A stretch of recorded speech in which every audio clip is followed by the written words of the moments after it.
All right. Well, welcome everybody to this month's edition of the Beyond Compliance webinar and podcast series. I want to thank so many of you for joining us this month. We are really excited. This is so cool to see this thing continue to grow.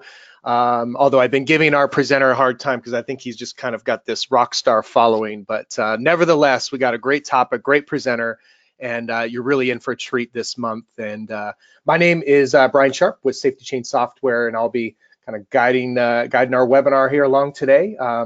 So what you signed up for, what you're in the room for today is some information, some updates about a very important topic, FSMA's new IA rule, and are you ready as this thing goes into effect? Been a lot of talk about this, and we are bringing in an expert on this, Mr. Rod Wheeler, who we will introduce more formally here in just a moment, but you know him from the Global Food Defense Institute. So without further ado, we've got a whole bunch to get to, so I want to dig right in. For those of you that have not joined us in the past, we are really excited to have you join us. In fact, this is one of our largest attended webinars. We've had over 600 people. So if you got in the room today, you did good, because I think it can only hold 500. So we're really excited. We understand these topics are important, and that's actually exactly why we put this series together. We've been known to do a lot of industry updates, but what our audience was really craving are not just our customers, but those folks in our community at large. Really, we're looking for something more tangible that they could take away. So we've really tried to design this series as a very educational approach, where we bring in thought leaders and experts like Rod here today to share what's going on, what's really happening in the trenches, and what are some tools and tips and strategies you can take away to apply to your business. So we hope you enjoy it. We do these for you, and we'll keep putting them on as long as you keep coming back. As I mentioned, we're really the proud sponsor of this here at SafetyChain Software. So a lot of what you hear through this series, we bring in these amazing presenters to talk about a lot of strategy and a lot of tactical things that happen in your facilities. Where we can help you is on the technology side, making a lot of what you do better. So we help food and beverage companies improve productivity, profitability, and compliance. We do that through a suite of cloud-based solutions for safety, quality, and supplier compliance. So as you think about all of these changes and regs and new things that you're up against each and every day in your facility, think about some ways that we might be able to help you as you look for technology to make that faster and easier for you and your teams there. A couple of housekeeping things before we dig into the webinar today. One, I hope you appreciate the format. One of the reasons I really appreciate Rod, his approach is very conversational. We try and keep it that way, as if we were all sitting around at a trade show. How, you know, what's the approach? Today is a little bit different. There's a lot of content, and that's by design. And Rod will share more about his approach to this presentation. So you'll get a lot of good content that you can take away and reference in the future.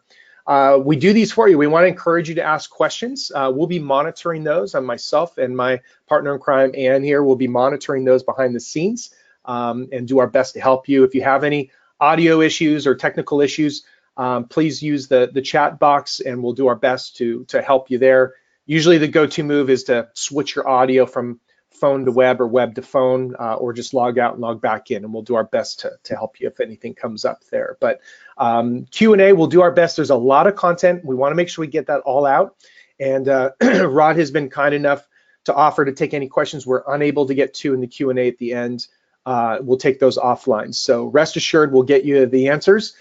We just may not get to them in the session, but we're going to do our very best there. So you'll notice that only the panelists, so myself and Rod are listed here. So when you send your questions, they're just coming to us. They're not shared with everybody. And then the first and biggest question that usually comes about is there a recording, and will we get the slides? And I'm happy to report that yes and yes. Rod has been kind enough to give us permission to share a copy of the replay along with the slides, which he designed for use after the webinar. So both of those will be coming within a few days of the webinar, and you can dig in and share those with the rest of your colleagues. So with that, I'm going to introduce the man of the hour here. And for those of you who have not seen him speak or maybe worked with his firm directly, Rod Wheeler is the founder and CEO of the Global Food Defense Institute. It's the only global firm that focuses solely on food defense, intentional adulteration, tampering, and intelligence.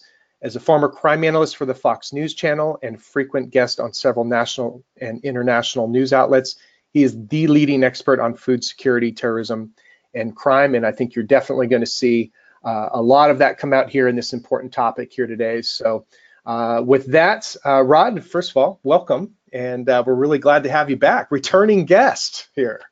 That's right. Well, thank you so much, Brian. I appreciate the introduction, and I'd like to welcome everyone to this webinar. This is a very important webinar. As we all know, the compliance date for the FSMA intentional adulteration rule is just upon us. As a matter of fact, it's only about 2 or 3 months away.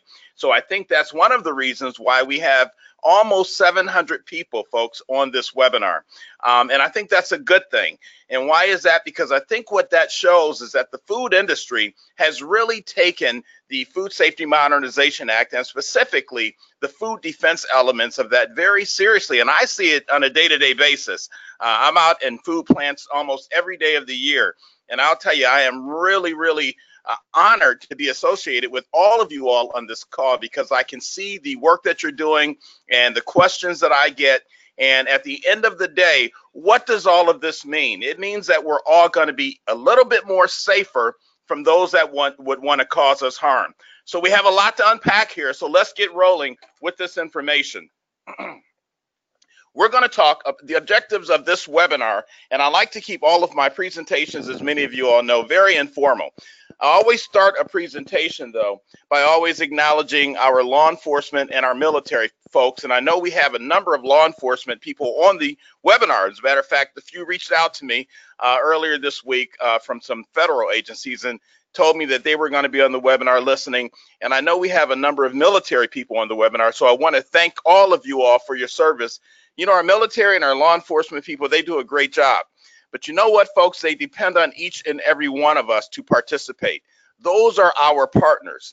The FDA representatives, they are our partners. And we're all in this together. And so at the end of the day, if we're going to stop that bad guy, whether it's a terrorist or whether it's a disgruntled employee or a criminal, we have to do it together. So we're going to quickly talk about what is the intentional adulteration rule, the key activity type areas, developing what I call red zones, and converting your assessment to your food defense plan. Now, as Brian indicated earlier, there's a lot of information on these slides. And, you know, I don't like to really put a lot of text in presentations because it kind of can get boring. But here's one reason why I put a lot of text on these slides. SafetyChain is going to make this presentation available after the presentation so that you can use this as a guide. And that is an excellent thing to do. So that's why there's so much text on the slide, because I want you to be able to use this as a guide. But right before I jump into the FSMA elements and the intentional adulteration rule, I do want to just mention a little bit for about 2 minutes about active shooters. And the reason I want to mention this, folks, is because, as most of you all know on the call, less than 3 weeks ago, we had a horrific incident that occurred at a warehouse in Aurora, Illinois. The day before that incident occurred, I was actually less than 5 miles away from that facility, from that warehouse. I was at a food plant conducting food defense training, and part of my food defense training, of course, is active shooter readiness. And so when I heard about that horrific situation that happened there, as you know, 5 people were killed. I said to myself, I just got to give a couple of quick suggestions to you all on this webinar, things you need to keep in mind, because it makes such a difference when it comes to terminating employees. First of all, understand that there is a correlation between product tampering and sabotage and workplace violence. There is a correlation there. What do I mean by that? A lot of times you can recognize the warning signs in a workplace violence situation, warning signs that could, and I underline the word could, indicate that this is the type of person that would potentially tamper with or sabotage your product. You have to know what those warning signs are. You know, a lot of times, folks, people ask me, they say, Rod, why do you teach workplace violence along with food defense? And here's the answer: because they go hand in hand. Think about it for a second. That guy 3 weeks ago at that warehouse, that was not a food facility, but that's the exact type of individual that would show warning signs at a food facility of a person who will potentially tamper with your product. Train your managers how to look for the warning signs of a potential aggressor and how to safely terminate an employee who may become hostile or violent. And let me just say this, folks, and this is my police hat I'm putting on here. I got to share this with you. when you terminate an employee or you're about to terminate an employee, never let that person go back to his or her locker. You go to their locker and clean it out. If it's a unionized environment, take a union rep with you. Never let a person go back to their locker if you're going to terminate them. We don't have a lot of time on this webinar, but there's reasons for that. And then lastly, as far as this topic is concerned, conduct active shooter threat drills and training for all of your plant employees. And I'll tell you, once again, the food industry has really stepped up to the plate on this because they've been requesting a lot of active shooter training and readiness. Matter of fact, we're going to be putting on one at a food plant in Atlanta in 2 weeks, along with the Atlanta Police Department. And this is at a food plant. And here's the thing, you got to reach out to your local first responders, your police, your state police, your local police. Tell them what you want to do. And trust me, folks, 9 times out of 10, they will participate with you.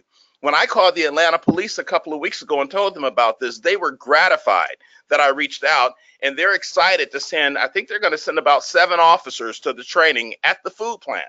So that's what we need to do. So I just wanted to give you those quick tips and suggestions. Let's get rolling on this information about FSMA and the intentional adulteration rule. Now, people always ask me, Rod, when you conduct a vulnerability assessment, how do you do it? Step 1, in conducting a food defense assessment, think like a criminal, okay? Think like a criminal. Now, I know it's hard for a lot of you all to do, but you see that picture I have there where it says insert your face there? When I say think like a criminal, when you do your vulnerability assessment, and several of you all know this because you've been with me when I do these vulnerability assessments, you know what? I start the assessment the night before the day that I'm supposed to be at the plant. And I usually start my vulnerability assessment at 12 o'clock midnight. Now, some of you all may say, well, why late at night or early in the morning? Because here's the thing, folks, criminals don't operate, and I'm talking criminals, terrorists, individuals like that. They don't operate from 9 to 5. They start at night. I mean, you have to think like a criminal. If you were the bad guy, right, what's the best time to try to gain access to this facility? So think like a criminal when you walk around the facility. And I have to tell you, when I do these vulnerability assessments, managers always have said to me for many, many years, and I know a lot of you all are on the call here, Rod, we never would have looked at it from this perspective. 3 weeks ago, I was at a food plant out in Arizona. And I went to the plant to do a vulnerability assessment. I was supposed to be there on a Monday, but I got there, of course, on a Sunday because I wanted to get there a day ahead of time. I went to the food plant at 2 o'clock in the morning because I really wanted to look at the lighting, because you have to look at the lighting and things like that too, outdoor lighting when you do your assessment. And I drove all the way to the rear of the plant, and this was a facility that receives product in bulk, right? Like bulk wheat or whatever they receive out there, but it's bulk product. And it goes into a pit. And here's the thing, I noticed that the pit room or the pit garage was open. So think like a criminal. All the bad guy has to do is go in there, drop the contaminant in the pit, and walk out. There was no cameras. The lighting was very dim. So things like that is what you want to look for under the cover of darkness. But again, think like a criminal when you do your vulnerability assessment. Now, what does the intentional adulteration rule requires?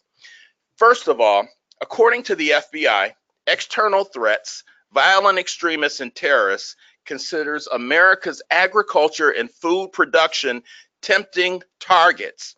Put an underline under that. You know, folks, don't think ISIS has been completely decimated or all of these other groups, Al-Qaeda, AQAP. Don't think they've been decimated.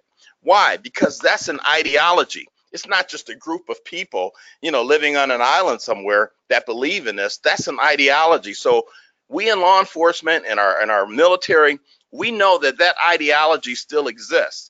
And we also know that groups like ISIS or people that buy into the mindset of ISIS are looking for their next target.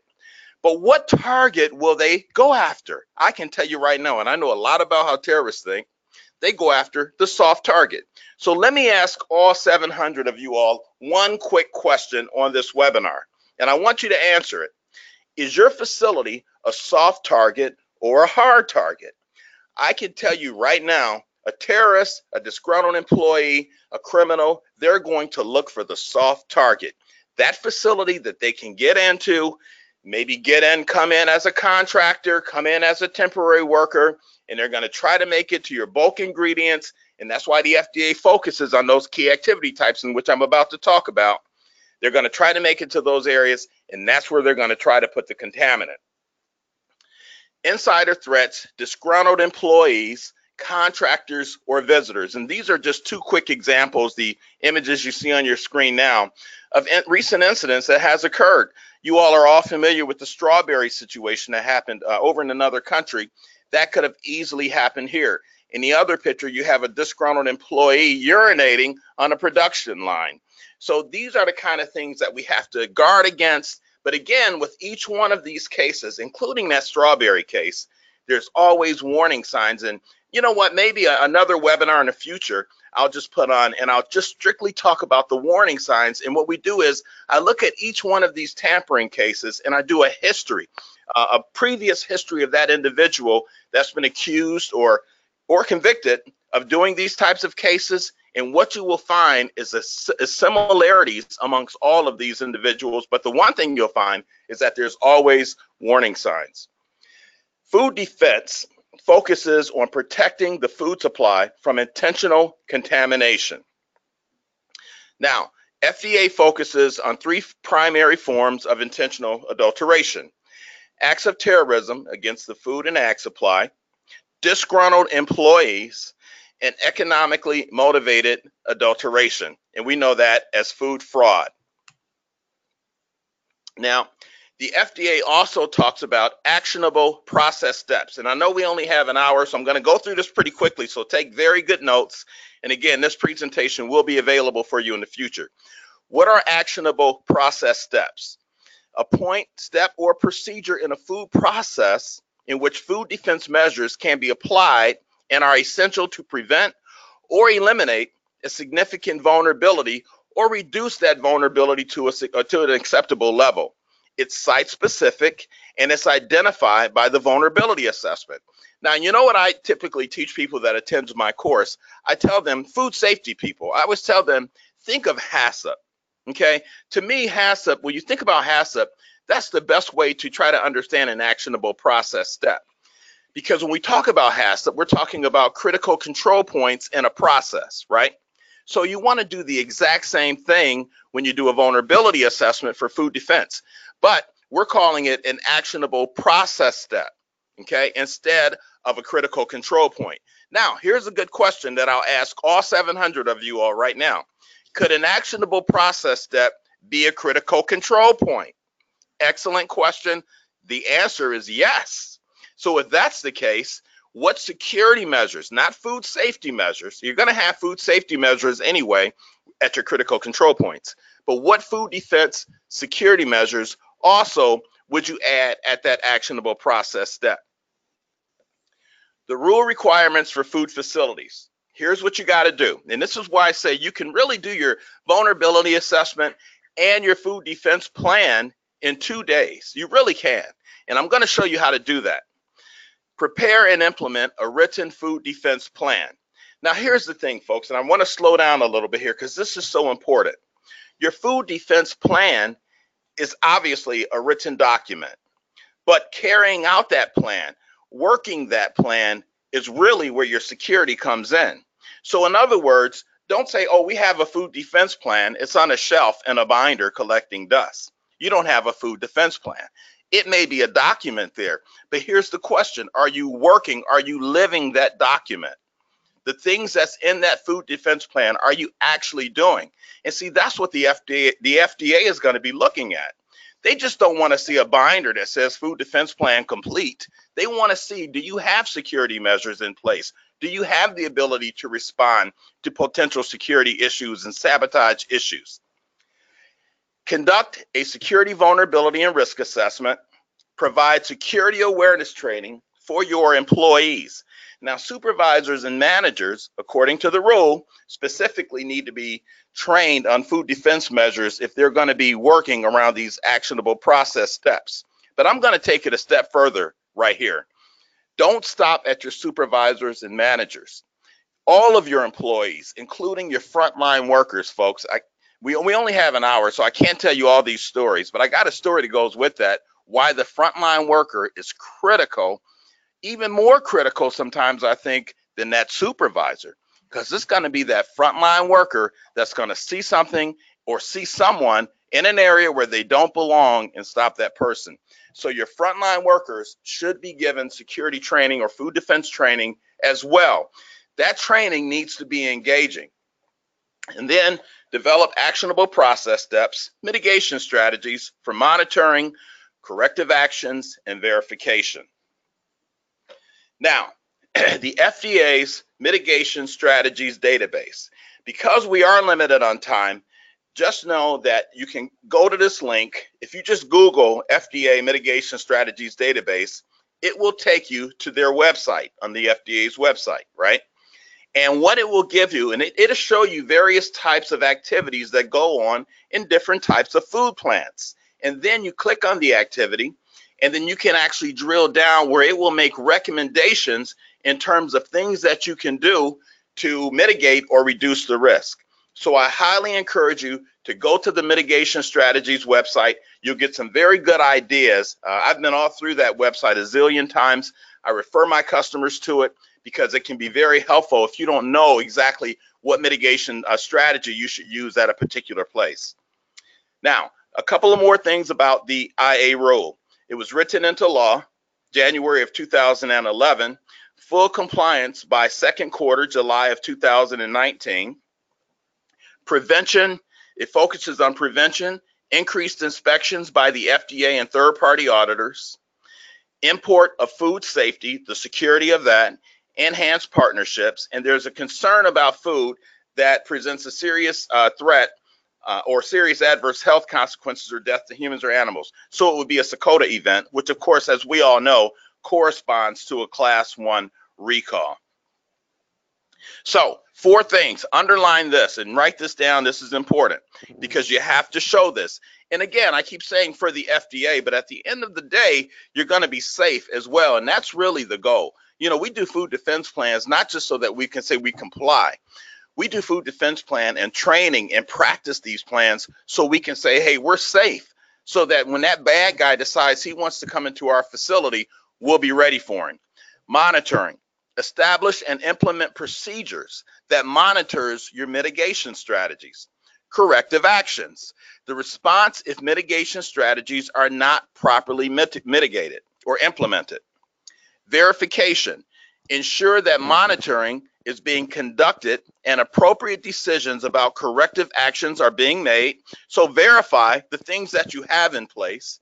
And there's ways to do that. Matter of fact, I was just talking to a company about that the other day, about ways they can verify the mitigation strategies that they have in place. And it's very easy and simple to do. And then training and record keeping of personnel assigned to the vulnerable areas, and make sure that they receive appropriate training. Facilities must maintain records for food defense monitoring, corrective actions, and verification activities. Now, a significant vulnerability is a vulnerability for which a prudent person knowledgeable about food defense would employ food defense measures because of the potential of a SACOTA event, right?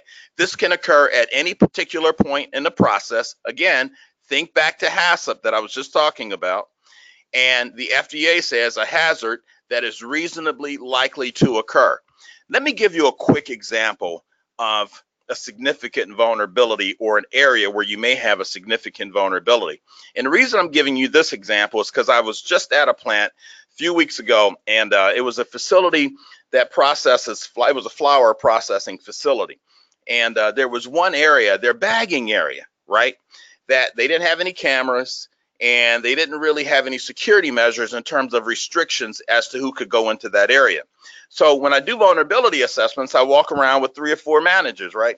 So we walked into this bagging area, and I said to them, I said, first of all, how many contractors do you all have in your facility on a day-to-day basis? They said, oh, anywhere from 20 to 25. And I said, and do you use temporary workers? They said, all the time. There's a lot of temporary workers in here.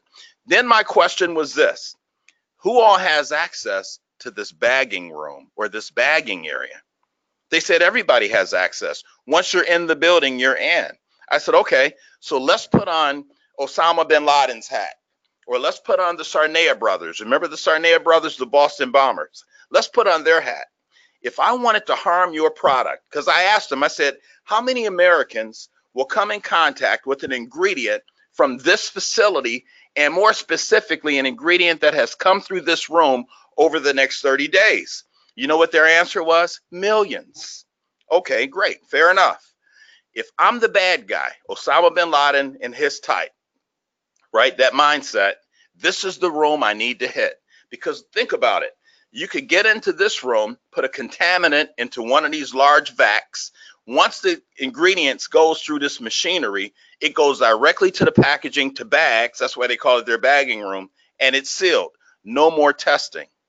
They said, you know, we never thought of it like that. I said, so that's what the FDA talks about when they talk about these key activity type areas. You got to be able to restrict access to these critical areas, because these areas could contain a significant vulnerability. So how do you begin your assessment? Again, I know there's a lot of text on this page, but I want to go through this pretty quickly. And again, this will be posted on the SafetyChain's website in case you want to use it for reference. You want to look at various things, folks. And again, this goes back to what I was saying as far as conducting your assessment in 2 days.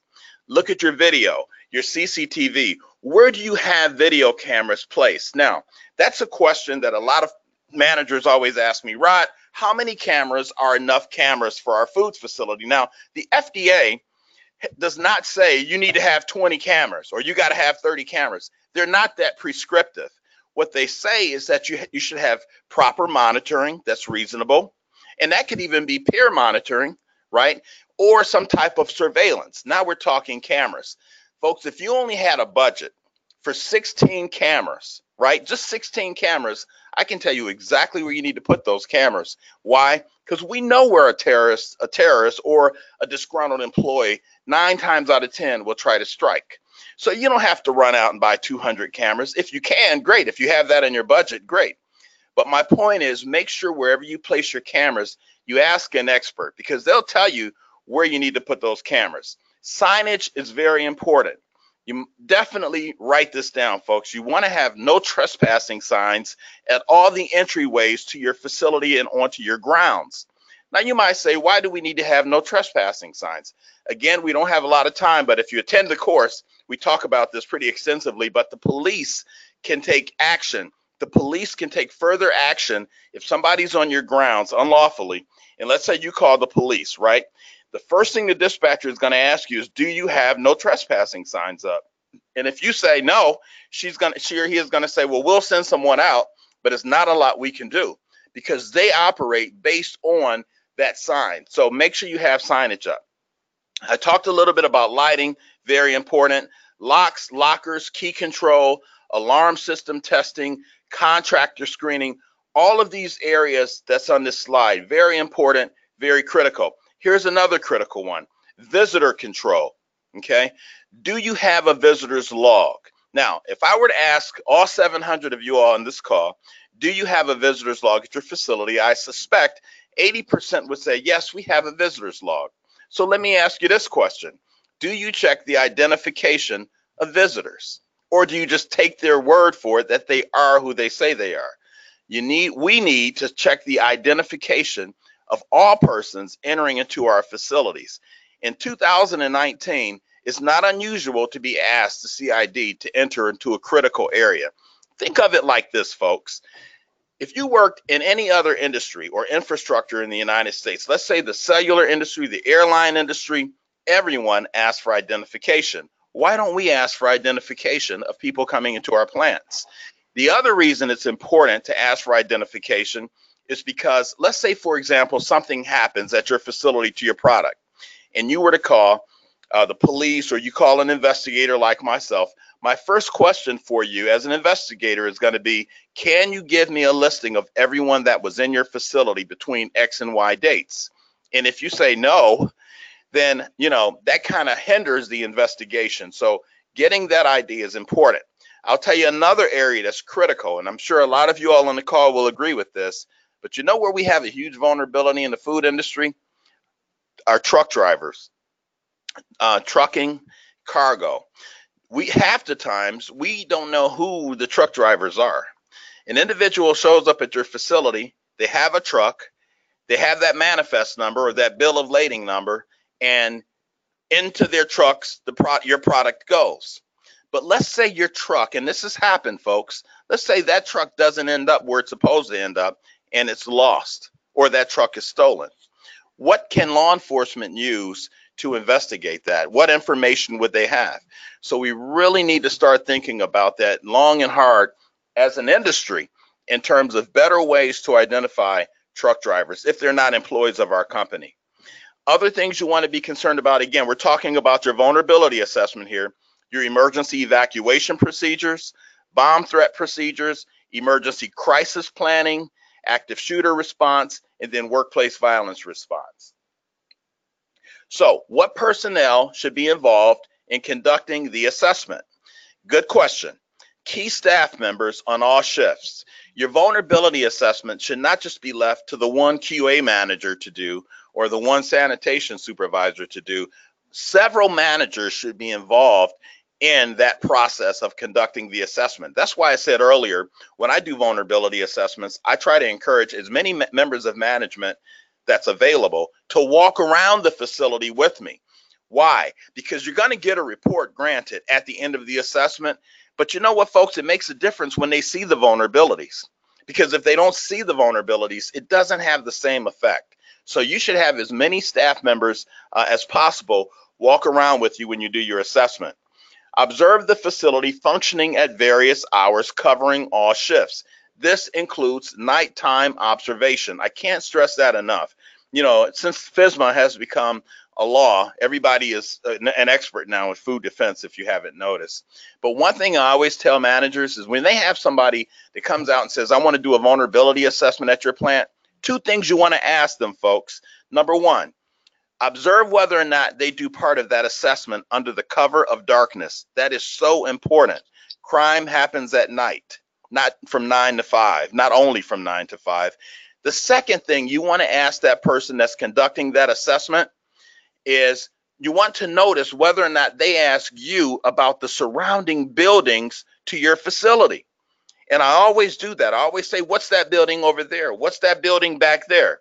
That is so important. Why is that important? Because what happens at those other facilities could have an impact on your facility. It could be some kind of a collateral impact. So you want to ask those questions as well.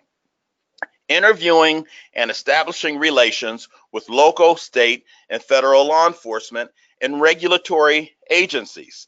This includes visiting and meeting with local emergency personnel and hospitals in the area. Again, I can't stress that enough, folks. The FDA, their representatives, they are our partners, okay? And I've been saying this for years. We have to look at the FDA as being our partners in business. The FDA is there to assist us. And I know some of you all are chuckling right now saying, no, they're not. They're there to write us up and give us this form. No, the FDA, when it comes to food defense, they're there to assist us. And they have some great people that can assist you if you have questions and need guidance and things like that. So establish relationships with these folks. I was just talking about being in the area of Aurora, Illinois, not long ago, a few weeks ago. And when I was there visiting with that food plant, I actually invited a couple of individuals from the Office of Criminal Investigation to meet with me for lunch over while I was there in that area, just to keep that relationship going. That's how you want to do it. So if there's an incident or something like that, you have that person's name, you have that person's business card. It just makes so much more sense to be able to call them. And you can do that with FDA and with your local police. Review relevant crime reports, post orders for security personnel, blueprints, things of that nature. And then you also want to look at your existing or planned security countermeasures, including assisting with the development of a CCTV program in which cameras are strategically placed. Now, conducting the assessment, the walk around, and this gets into the nuts and bolts of the vulnerability assessment, okay? And I know, again, this is a lot of text, but I put this here for a reason because this is exactly how I do vulnerability assessments. And like I said, you can do it in a day or two. The food defense team should meet in a conference room. You should assign a vulnerability assessment leader Okay, identify that person, and it's recommended that this person has gone through a little bit more training than just watching a video or something like that. Review the FDA or our GFDI Food Defense Questionnaire. The FDA has a Food Defense Plan Builder, which is actually pretty good. Now, from what I understand, they're going to be coming out with an updated version of that, but even the current version is not bad. It's a good start. Remember, when you do your Food Defense Plan, it's a living document. What does that mean? A living document means it will change from time to time. So you can do your food defense plan, and it doesn't have to be 100% complete because it's a living document. So if the FDA does come out with an updated version of their food defense plan builder, you will just simply make the adjustments. So I encourage you, if you haven't looked at the FDA's food defense plan builder, it's actually a pretty good document. Divide into teams of 2 to 3 or 4 persons to conduct the assessment in various areas as described by the assessment questionnaire. Divide the sections amongst the teams evenly. Begin to answer each question in detail. It is recommended to allow anywhere from 6 hours to 2 days to complete the assessment, depending upon the size of your facility, number of employees, and things of that nature. Review your building schematics, outside and inside, before beginning the walk around. Now, generally, I start when I do the walk around with the managers on the outside of the facility in the parking lot. And I'm looking at various things in the parking lot: signage, shrubbery, hiding places for the bad guy, those types of things. And then we strategically walk around the facility, and we spend about 6 to 8 hours on the outside, or maybe 6 hours on the outside. Then we come to the inside, and then when we do the inside, we do the same thing. We typically walk around the inside. I usually walk along the inner perimeter. If you're running 6, 7, 8 lines of product, you don't necessarily have to walk up and down each line. You are looking at critical areas in that process, and you want to make a note of that. We talked about that, but you don't have to necessarily focus specifically on each and every aspect of each and every line. Remember, the goal is to keep the bad guy out. And the other thing you want to do when you walk around is you want to start developing what I call red zones. And those are those areas where I said individuals need to be restricted from accessing. So 7 specific areas to focus on for your assessment. Number 1, key activity type areas. The FDA talks about this, and I've said for years, I think they were spot on when they started talking about these key activity types, because even in the assessments that I do, and I do at least 300 assessments a year, the key activity type areas are those areas that I believe, and I know the government believes, if somebody from the outside is going to try to do something, or from the inside to your product, it's probably going to be in one of these areas, right?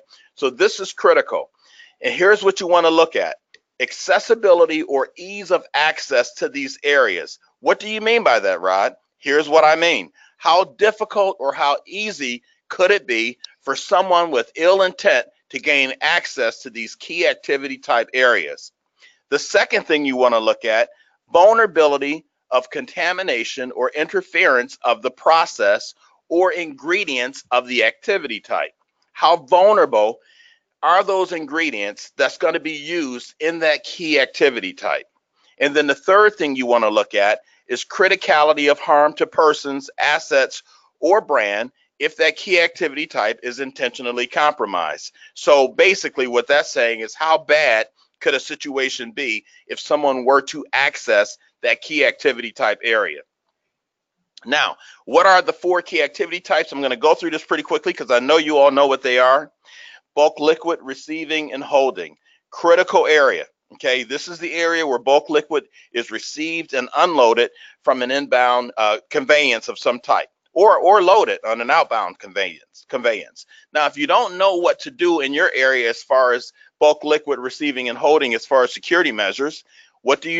You go to the FDA's Food Defense Strategies database, and you can actually click on that key activity type, and it will give you an entire listing of recommendations. Now, let me underline the word recommendations, because when you click on that key activity type on the strategies database, you're going to get about 40 recommendations.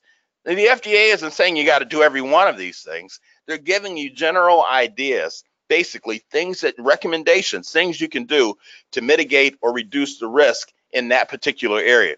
This is a key area. If you do use bulk liquid, folks, take it from me, and I've done a number of investigations. This is an area that I can tell you firsthand someone will try to target.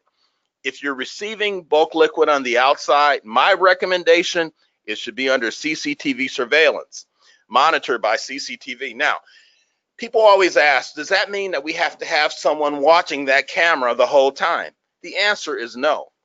It's impossible to have somebody watching every load be unloaded. But you do want to have surveillance by that camera, and you want to have that camera recording in case something does happen to that product. Obviously, we can use that as evidence against the accused. So this is a critical area. Another critical area is liquid storage and handling. Very similar to the previous slide. This is where liquid is contained in bulk storage tanks, right? Again, if you don't know what to do, if you have some questions or you need some suggestions in terms of mitigation strategies, go to the FDA Food Defense Strategies database. Now, if you use the FDA Food Defense Plan Builder, or if you use we have a software that I use, very similar to the Food Defense Plan Builder, either one of those, each one of these will link directly to the strategies database. So that saves you a lot of time from having to search and things like that. So just keep that in mind. That's why I said the FDA's Food Defense Plan Builder is not a bad document. Secondary ingredient storage and handling, staging areas, preparation areas, or rework areas where a contaminant could be intentionally introduced into the product and eventually distributed into the food supply. So you want to make sure that area is secure. And then the fourth key activity type is mixing and similar areas. This is another area, folks. Take it from me, and I've been in law enforcement 25 plus years. As far as the food industry is concerned, 15 years, this is an area when I get calls from companies about potential tampering, it always seems to me like it's a mixing room or a blending room.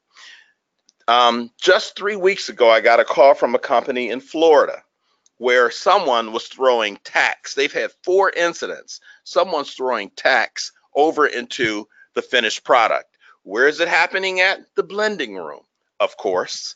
Are there any cameras in the blending room? No. Do they use peer monitoring? No. Okay. So, do they have contractors in the facility? Yes. Do they have temporary workers in the facility? Yes. So you see why it's important that with these key activity types, you have security measures in place, because it's going to make a difference at the end of the day. And that's why the FDA focuses on these 4 key activity types. Now, I talked about red zones. The red zones is just a concept that I created. I've been talking about for years. The good news is a lot of my clients love this concept of red zone, because what it does, some of our older food processing facilities, they were built years and years ago, back in the 40s and the 50s and the 60s. And when they were built, food defense wasn't even existent at that time. So a lot of times when you walk into a food processing facility, once you get back in the processing area, you're basically in the entire plant. So those rooms aren't sectioned off. Now, with a lot of the newer facilities, they are sectioning off these rooms, right? But the older facilities, they're not sectioned off. So what do? We create red zones. What are red zones? Here's my definitions for red zones. Focused security screening and inspection before being granted entry into key and critical areas of a food plant. So you want to focus on who's going to be given access to that area before they are allowed in that area.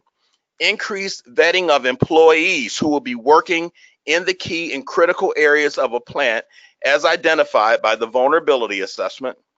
Internal controls and 100% auditing of plant issued credentials. Very, very important, folks. Underline that, make a note of that. Internal controls and 100% auditing of plant issued credentials.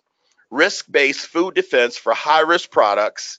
Processes are identified by the vulnerability assessment, and then increased ongoing security awareness and vigilance. So what some of my clients have done now, they've sectioned off the key activity types and made them all red zones. They use signage, they use signage like the sign you see here that says restricted area, red zone area. Your badge must be visible. They also let all employees and contractors know that you will be challenged by someone in the plant if your badge is not visible. Now we're starting to talk real food defense. Now we're starting to talk real food security. Here's another example of some things that companies have done and starting to do as far as creating these red zones. Now, I'll tell you real quickly, I got the concept from the airport. I think they do a great job, TSA does at the airports, and any airport you go to in the United States, you see that third picture there on the right, I guess it would be, or on the left. It says restricted area, do not enter, authorized personnel only. See, that's the kind of signage we would have at these key activity type areas, right? Challenge anyone not displaying airport ID. Same thing for the food industry. If someone's in that red zone, challenge them if they're not displaying proper ID. And then airport ID must be displayed at all times. At the food plant, your ID to be in these red zones must be displayed at all times. If you're not a red zone employee, then you have to be accompanied by a red zone employee in order to go into that area. Very important. That's another way of restricting access to these key activity type areas. Now, review your food defense programs. Not going to go through all of this. This is mainly for your reference, but these are the types of things that you should look at when you do your vulnerability assessment. Look at your existing programs. Are they adequate? The bottom one says seal policy with regards to applying and removing seals on incoming and outgoing shipments. That's a critical area, folks. And I'll tell you, a lot of the vulnerability assessments I do, I find that to be a weakness industry-wide for some reason. As far as seal control, how difficult or how easy, and I can show you pictures. I don't think I have pictures in this presentation. I know in our 2-day course, I show a number of pictures where seals are just laying out or on the back of trucks ready to be picked up, but not sealed. I mean, the bad guy, look, again, we're talking hard target versus soft target. If the bad guy sees that it's easy to access seals like that, he or she is going to use that to their advantage, trust me, because all they have to do is take a handful of seals. Who would even know the seals are missing? And what you do is you do something to the product, you change the seal, you put another seal on. Now, I know what a lot of you all are thinking. Yeah, but wherever the truck is going, they should verify the seals. And you're exactly right. They should verify the seals, but I underline the word should. And many of you all know a lot of times, and the bad guy knows this. I mean, I've had cases to support this. The bad guy knows that a lot of times we do what's known as pencil whipping. They don't check each and every seal. Oh yeah, the seals are on the bill of lading. Check, check, check, check, check. Take the product out and let's use it. No. Seals need to be better controlled at our facilities. So all of these areas here under number 2, you want to review them when you start writing your food defense program. Outside security measures, same thing. Not going to go through all of these. I kind of talked about some of these, but a couple of these I do want to mention. Establish a perimeter around the property, okay? Whether it's fencing, vegetation, signage is critical. No trespassing signs should be posted at appropriate intervals all around the property. And I say that for a number of reasons. I talked about why it's important earlier. Signage is important. I had a situation I got called about down in Nashville, Tennessee at a food plant where 2 guys were on a food plant property taking pictures of the ingredient silos and the building. And so a manager walked out there and asked them who were they, and they said they were doing some kind of a story on that particular food plant. Well, the manager told these 2 individuals, well, you have to leave our property. And you know what these individuals told the manager? Well, you didn't have any signage up saying we could not be on the property. So the manager wanted to get ID from these individuals, and they refused to show ID. So the manager called the Nashville Police Department. Nashville sent a couple of units over and asked them for ID. The individuals refused to ID themselves, and the police said, well, all they could do is really make them leave because there was no signage saying that they could not be on the property. See, that's not unusual in many jurisdictions in the United States, and that's why that signage is more important than people realize, okay? Outside lighting is important. One other thing very important when you do your vulnerability assessment, look at your perimeter doors. Make sure your perimeter doors are numbered on both sides of the door with large numbers, and the numbers need to be reflective. The numbers need to be reflective. In my 2-day course, food defense course, I play 911 calls from active shooter situations, right? And the dispatcher always asks on the 911 call of the person calling for help, are your perimeter doors numbered? Now, why does the dispatcher ask that? Because it makes such a huge difference, folks, with the police response and the emergency medical services response. Number your perimeter doors and make sure the numbers are reflective so that you can see them under the cover of darkness. Number 4, inside security measures. Again, use this as a reference. These are the things you really need to be looking at. Lobbies should be protected, access control, visitor sign-in logs. I recommend that you find a software to use for visitor management. You know, the price has come way down on that software.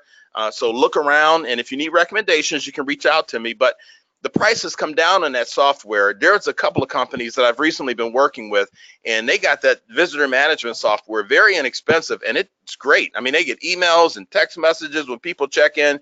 That's where we want to be. You know, the other thing too, while I'm thinking about it, folks, other industries are looking at the food industry now too. I know that for a fact. They want to know, what are we doing in the food industry when it comes to security that maybe they can learn from. So we have to kind of set the standard for other industries as well. Number 5, materials receiving, loading security. We talked a lot about this already. You know, if you receive bulk materials, these areas need to be under video surveillance. Facility operations, CCTV, physical barriers, traceability. Do all finished goods have appropriate lot ID? All of these types of things. And again, don't just check the box, but really have a discussion amongst your management team about each and every one of these things, and make sure that when it comes to food defense, to security, you've addressed these things. Because here's what happened. You'll have some people that say, well, that's in our recall plan, or we have that covered in our food safety plan. But I'm not talking about the food safety plan. I'm not talking about the recall plan. I'm talking about food defense. You have to look at it differently, which brings this to mind as well. And I know we only have 8 minutes left, but this is important, okay? Make a note of this. When you're speaking of recalls, right? Do at least one mock recall a year for an intentional tampering event. That's the best advice I think you'll get on this webinar. Make sure you do at least one, maybe even 2, but at least one mock recall for an intentional tampering event. Now, all of you all on the call, food safety people, I know you do recalls already, maybe 2 or 3 a year, or maybe even 4 a year. But do you do one for an intentional event? There is a difference. It's a huge difference. So make sure you do that. If you want more information, you can reach out to me and I'll tell you why it's a difference. But it really makes a huge difference that you at least do one for an intentional event. And real quickly, I'll tell you one reason it makes a difference is because when you get product back on a recall, let's say you have a recall and you start getting product back, bad product back. That product, you know, you do whatever you do with it, you destroy it or whatever. But in an intentional contamination event, some of the product that you get back has to be considered what? That's a question for all 700 of you. If you get product back in an intentional event, some of that product that you receive is considered what? If you said evidence, you are 100% correct. So what does that mean? That means that that evidence has to be maintained a certain way.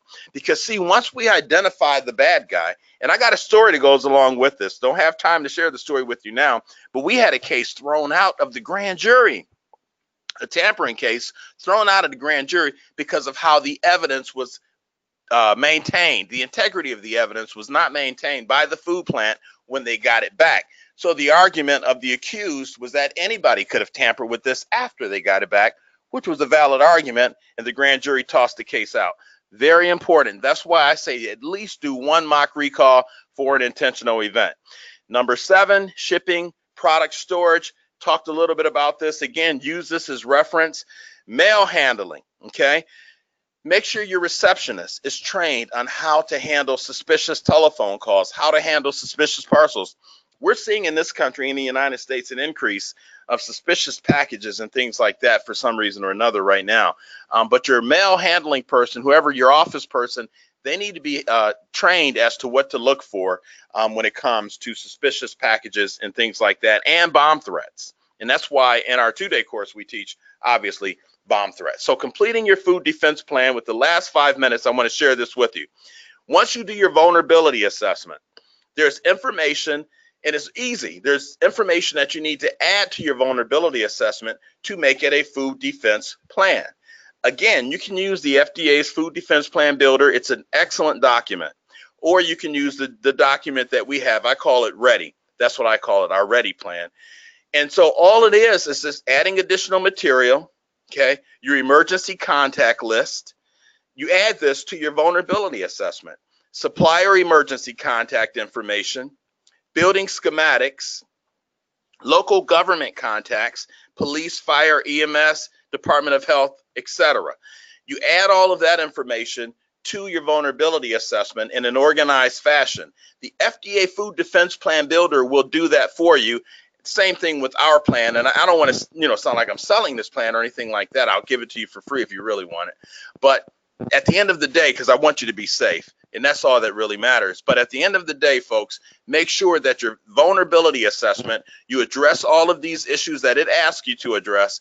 And again, the FDA's Food Defense Plan Builder is a very good product, and it will take that information that you put in from your vulnerability assessment and create a food defense plan. So in 2 days, 3 days, voila, you have it.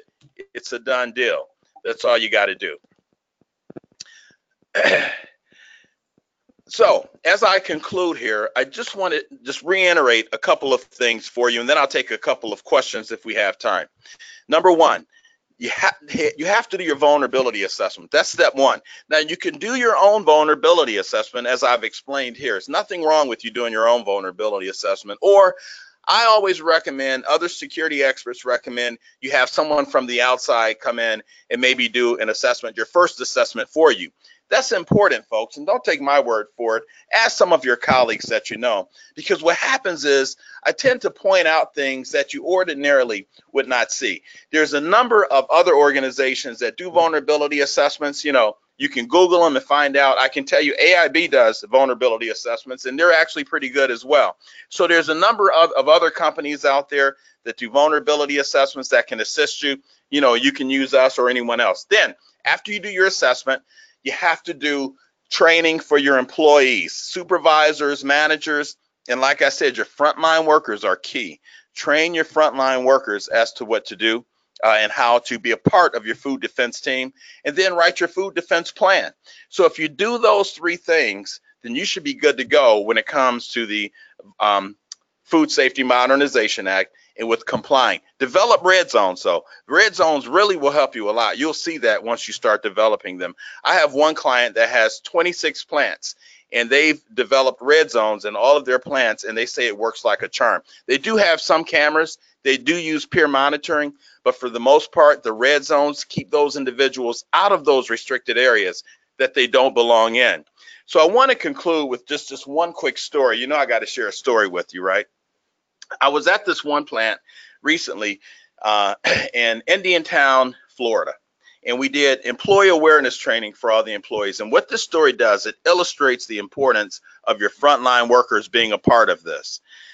So anyway, we did this training for the employees. They had 400 employees. We did the frontline employee training. So about a month later, I get an email from a guy who was the senior vice president for U.S. operations for this company. They had 16 plants in the United States. And what he said to me in his email was this. This is the senior vice president. Now, the corporate office is in Denver, Colorado, but this plant that I had did the training was in Indiantown, Florida. This guy said in his email to me, he said, "Mr. Wheeler, I don't know what you're teaching our frontline workers, but whatever it is, keep it up." He said, "I went to our Indiantown, Florida location last week." Now, this was about a month ago. This is what he said in his email. "I went to our Indiantown, Florida location last week, and he said, I always have been going there for years." He said, "And I parked in the rear of the facility, and I walked in through a back door that I've been going into for years." He said, "But when I went last week, a frontline worker who did not know who I was stopped me and asked me, who was I?" He said, "I told that frontline worker I was the senior vice president for U.S. operations for this company, and I was out of corporate." He said, "The frontline worker in a very nice way said, 'Sir, if you are who you say you are, you should be the main person following our security procedures back out the door.'"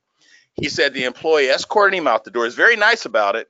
and told him he needed to check in with the receptionist in case there's an emergency or a catastrophic event at the plant. He said once he got outside the door, the employee asked him, "Is that your car parked there?" Because he said he had parked near the building. It was a fire lane. The manager, the senior VP said, "Yeah, that's my car." The employee said, "You need to park it in the visitor's parking space so we can account for you if there's an evacuation." You know what he said, folks? He said, "I gave that employee a $50 gift card. If all of my employees are doing that at night or doing that at my plants," he said, "I can sleep at night." That shows the importance of getting all your employees involved when it comes to food defense. And that concludes my presentation. Brian, are there any questions that I can answer real quickly? Well, I think we're at the top of the hour. I feel like I should run out some water to you right now. That was an amazing amount of content that period of time. So why we love having you, Rod. So thank you so much for that. I think in respect to everybody's time, we're going to take some of the questions offline as you had promised. I think, Rod, you were okay with us getting those to you after the webinar, and you can do some individual follow-ups. Is that still good for you? Absolutely. Perfect. But this was exactly what we want, and I think the idea of you taking us through the assessment and how to actually even turn that into a plan. You asked some tough questions. I think there's a lot to be thinking about for all of us, and for us, a lot of people think, well, why do we have a webinar like this? You know, we do software. We're very much in alignment with Rod in the sense that our job, our mission, our passion is making sure our customers are getting safe, quality food out there. So we feel like this type of a topic is our responsibility to share with the community. Couldn't think of a better person to do it. So Rod, thank you for being so gracious with your time and your content. His contact information is up there. We're going to follow up after the webinar with a link to Rod's information as well as a link to the actual webinar content itself. So that'll be coming up in any Q&A. We'll make sure that Rod has a chance to connect with all of you right away. The other thing that Rod mentioned is we're going to make sure this is posted on our site. And in addition, part of our commitment to all of you and to get the most out of this, we're going to turn this into a written piece of content. So look for that in the coming months as well. But we've got a full library, including Rod's presentation last year, which was also one of our best attended in our resource library. All of this is free content. Again, we really feel like this is part of our responsibility to the food and beverage community. And if there's some things that we can help you with on Rod's side, whether it's the training, consultation, or some of the courses and software he has, highly recommend that you take advantage of that. And on the flip side, you know, a lot of this begins with compliance. It's not the only reason we do it, as Rod said. We want to make sure we got safe product out there, but we can make the compliance side of all of this food defense and FSMA compliance a heck of a lot easier. And we'd love to show you a little bit about how we're helping some other companies do that as well. So touch base with us if we can help. And again, Rod, thank you so much. Thanks everybody for making this such a great, successful event. And we'll look forward to hopefully having you all back next month. Have a wonderful day. Thanks again. Thank you. Bye.